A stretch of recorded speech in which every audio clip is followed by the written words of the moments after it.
Welcome to the final installment of my recall series. I hope you've been watching every week, and I hope you've enjoyed the content and are practicing the skills and ideas that I've been presenting. I think you're going to benefit from it. I know I did. I had an opportunity to really use my emergency recall today. While it wasn't truly a safety issue, my dog Peanut decided that he wanted to rush the kennel for my rescue dog, and I threw out my emergency recall while he was full sprint, and he stopped on a dime, made a 180, and came sprinting back to me. I had to run inside and grab food because that was just really, really impressive. So I showered him and let him know that I really, really appreciated that. And I think he knows that that word has promise written all over it. So there's a lot of value in that, and now I am really glad that I've invested the past several weeks in training my emergency recall. So today I want to talk about, again, some tips and tricks, tactics, ideas, things that you should consider as you're training your recall and as you continue to reinforce it moving forward. So the first thing I just need to say is be exciting. To paraphrase Vince from Slap Chop, don't be a boring tuna. Nobody wants a boring tuna, right? So if we're saying, come, that's not very exciting. That's not really enticing anybody to come back to you. So if I say, come, in my uplifting voice, and as my dog's coming back to me, maybe I back up and pat my thighs. Remember, we played the backing up game. You have been practicing the backing up game, haven't you? All right. So that's just leveraging that skill. Your dog's already familiar with you backing up and in that position, so they're going to be familiarized with that and come running for that food. Another thing you can do as well is if you're calling your dog and maybe they're meandering towards you or just not really paying attention, but you catch that eye, just start walking away real fast or even jog away, run away. They're going to think something exciting is going that way, and they're probably going to check that out too. Those have worked for me in the past, and I think it's just helpful. And running away, again, I think that starts to get to the Herbies game, and we played that. You've been playing Herbies too, right? Good.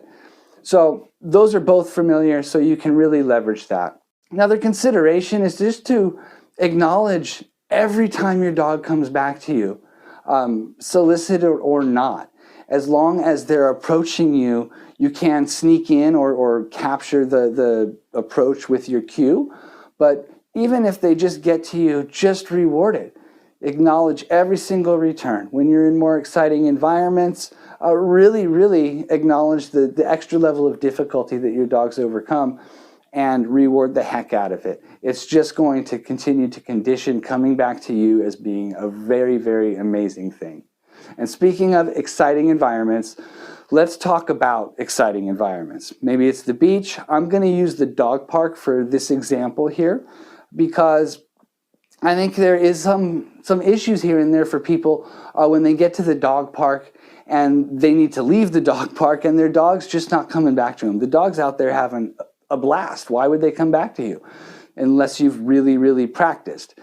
And so I'd like to suggest being at the dog park with your dog. Capital W all the way through, capital with. Because when you're with your dog in that environment, you are a part of that environment. You're a part of that experience. What I see a lot at the dog parks is people walking out with their dogs, and their dogs are very excited. There's a lot of activity going on. And they get there and they unhook their dog and poof, dog's gone.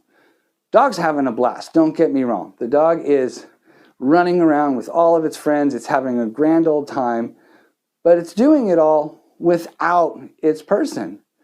So I suggest getting to the dog park and building a little bit of focus, maybe working with your dog initially or playing a good game of tug or something like that before sending them off, and let them run around and have a great time. If at any point your dog comes back to you unsolicited, make sure to mark and reward that, give them lots of affection, and send them back on their way. And sending them back on their way is another thing that I'd like to talk about. We should practice recall with our dogs at the dog park.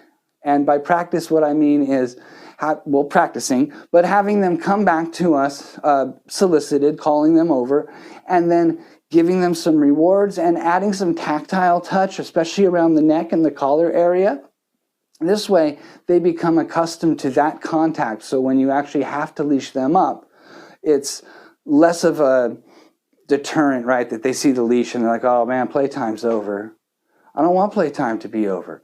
So we can practice that by touching their neck, touching their collar, grabbing their collar, eventually putting the leash on and unhooking it. And with each one of those iterations, then sending our dog back out so that coming back to us is not the end of play.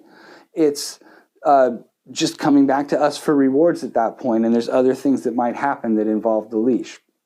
Now, eventually playtime does have to be over. We have to go home. We've got jobs. We've got things to do.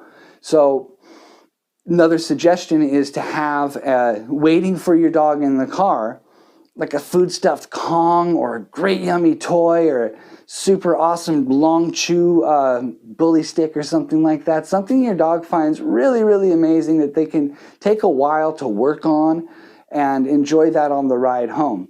So now when you call your dog back, they're used to coming back to you. They're used to getting hooked up on the leash, and the fun doesn't stop. It just changes. And I think that's just a really good thing to think of as you're conditioning your dog to come back to you, that coming back to you is always great. We're going to acknowledge it all the time, and we are going to not have the fun end necessarily from an exciting place just because the dog comes back to us. Now, one more consideration that I have for you is what I just call it pocket squeaker. My dogs will gut some chew toys, and I try and salvage the squeakers before they get destroyed, and I just keep them around. I keep them in my treat bag. I make sure to keep one in my pocket. And the reason that I do that is if I'm calling my dog in an exciting environment such as the dog park and there's just too much commotion going on, they don't really acknowledge me or even potentially hear me. Maybe they hear me, they're just not listening.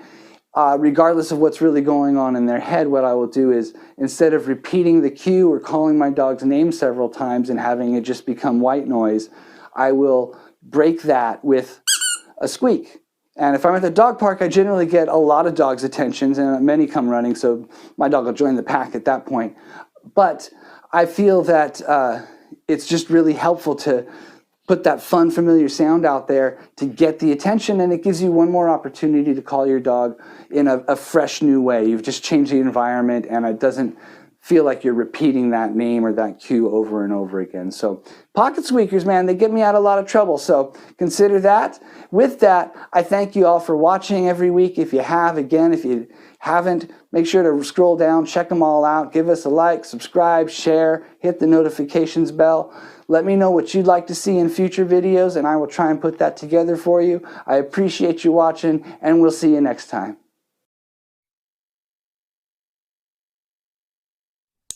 Oh.